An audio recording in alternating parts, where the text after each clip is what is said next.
Dragilor, nu știu dacă știți cine este domnul Boris Johnson, dar vă spun eu, este unul din cei mai savuroși și acedulați foști premieri britanici, un nene foarte special în felul lui. Acesta a declarat recent că Bitcoin este o schemă Ponzi gigantică, adică Ponzi în sensul că e ca la jocul cu scaunele, da? Toată lumea cumpără în speranța că fiecare ajunge la rândul lui să fie cel mai bogat, să vândă la cel mai mare preț, printre altele.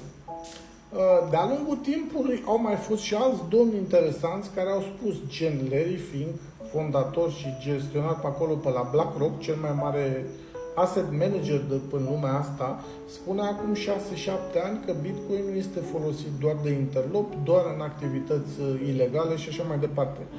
Acum, BlackRock-uțul zice că îi place cu Bitcoin, că sunt cei mai mari deținători de Bitcoin. Eu ce vreau să vă zic este că un ceas stricat întotdeauna spune de 2 ori pe zi ora exactă. Da? Adică nu știi.